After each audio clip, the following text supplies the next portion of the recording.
Hello welcome friends. तो दोस्तों I think आप सभी Lalit Narayan Mithila university Darbhanga part 2 English honours के स्टूडेंट्स होंगे।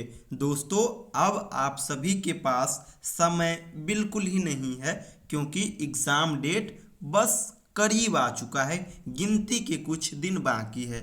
तो इस सिचुएशन में अब आपको केवल उन्हीं प्रश्न पे फोकस करना है जो एग्ज़ाम में आ सकता है, और मैं संपूर्ण इंग्लिश के माध्यम से वही क्वेश्चन आप लोगों को बताने जा रहा हूँ इस वीडियो के माध्यम से, जहाँ से आपको मैक्सिमम क्वेश्चन देखने को मिलेंगे एग्ज़ाम में। दोस्तों इस साल जितने भी एग्ज़ाम हुए हैं, चाहे वो पार्ट 1 का दोनों पेपर हो या फिर पार्ट 3 का चारों पेपर हो इंग्लिश का, इस 6 पेपर में A to Z क्वेश्चन संपूर्ण इंग्लिश के गेस्ट से टकराया है।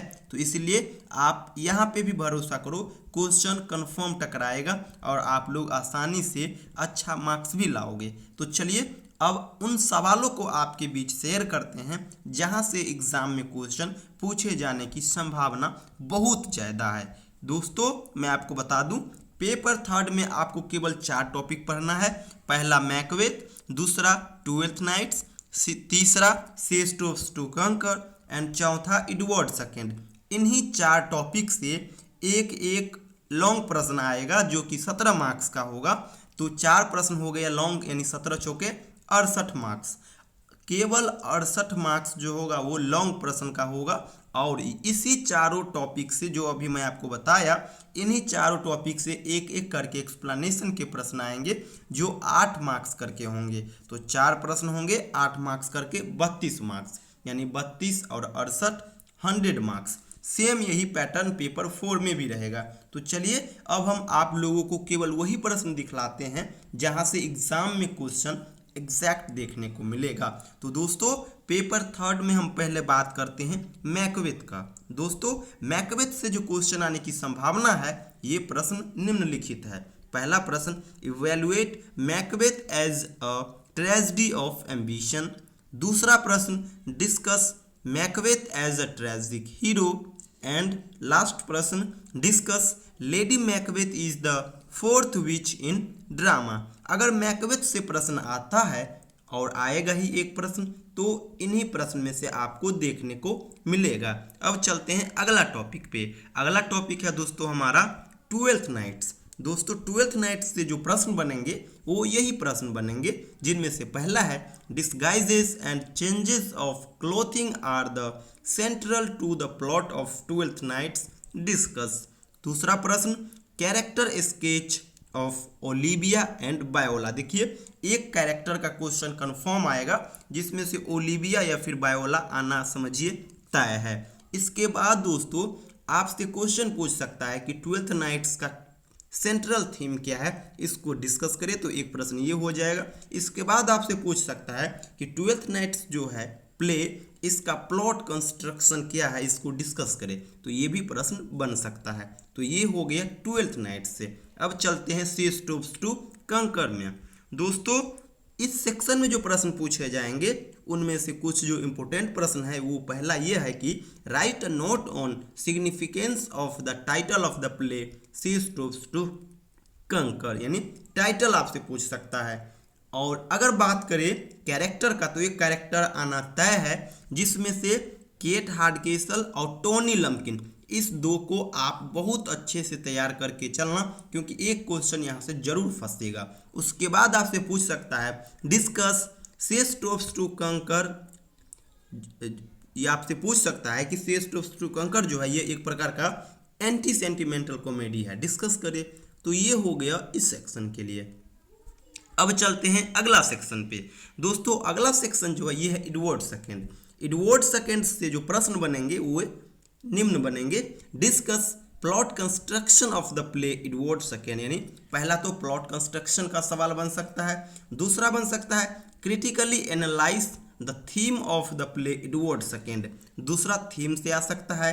तीसरा आ सकता है दोस्तों evaluate Edward second as a tragic play, या फिर evaluate Edward second as a historical play, यानी 2 प्रश्न इसमें छुपा हुआ है। और लास्ट जो है दोस्तों कैरेक्टर वाला पोर्शन, इसमें कैरेक्टर स्केच ऑफ गैवेस्टन।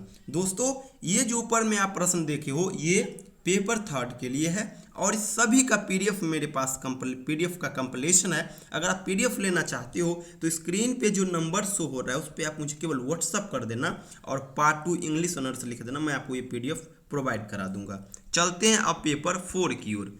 पेपर 4 में भी सेम यही प्रोसेस है, आपको मैं बता ही दिया।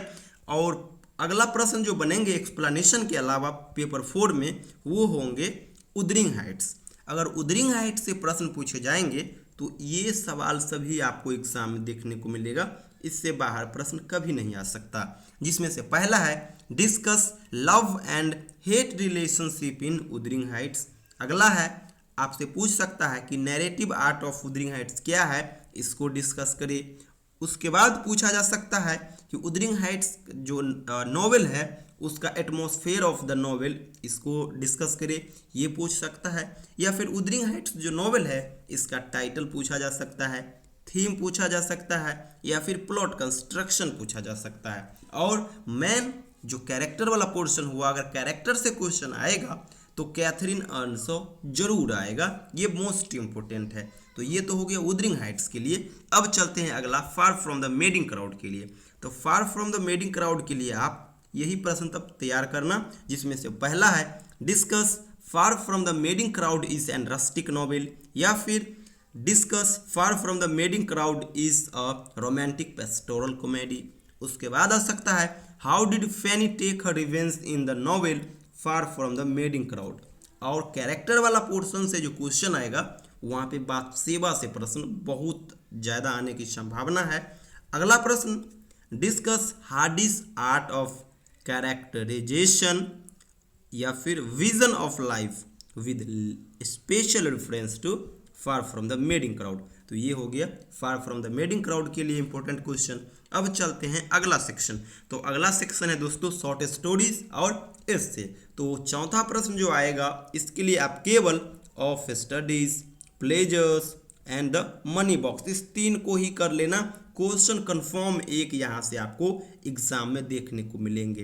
पांचवा प्रश्न के लिए आप केवल और केवल the duchess and jeweller and basement room, इसको कर लेना, एक प्रश्न कंफर्म मिलेगा।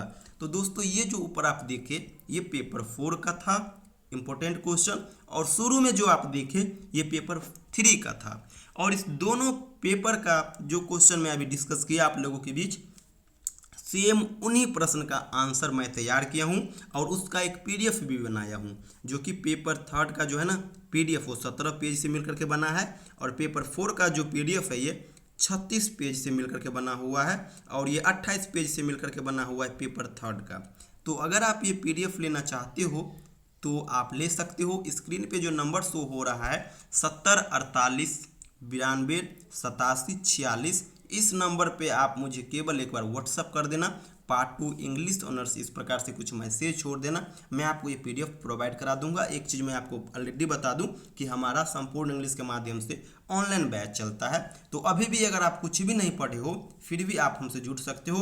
कोशिश करूंगा 10 दिन के अंदर में जितना मटेरियल है वो सारा आपको व्हाट्सएप ग्रुप के माध्यम से शेयर कर दूं, और आपको कॉल के माध्यम से एडवाइस दे दूं कि इस चीज़ को इस प्रकार से पढ़ना है। दिक्कत मेरे हिसाब से नहीं आएगी, क्योंकि पेपर 3 में केवल 4 टॉपिक पढ़ना है, और पेपर 4 में भी हमको केवल और केवल 4 टॉपिक ही पढ़ना है, और उसमें से भी सेलेक्टेड चीज़ ही पढ़ना है। अगर हम केवल और केवल 4 प्रश्न तैयार कर लेते हैं तो पेपर 3 कंफर्म हो जाएगा, और पेपर 4 के लिए भी मुझे केवल और केवल 6 प्रश्न को ही तैयार करना होगा। पेपर 4 के लिए आप अच्छा मार्क्स आसानी से ला सकते हो, क्योंकि पेपर 2 थोड़ा इजी होता है पार्ट 1 और पार्ट 3 के कंपैरिजन में, तो आप अच्छा कर सकते हो।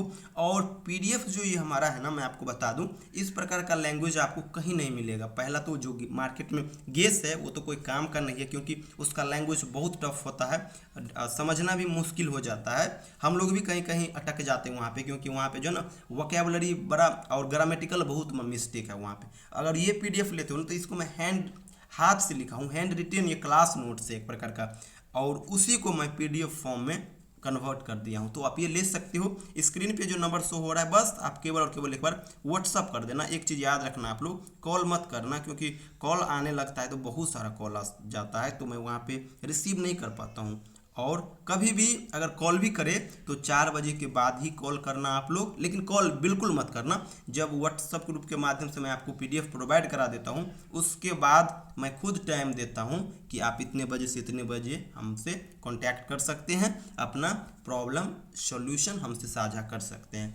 थैंक यू सो मच दोस्तों, और बेस्ट ऑफ लक आपके एग्ज़ाम के लिए। Thank you so much.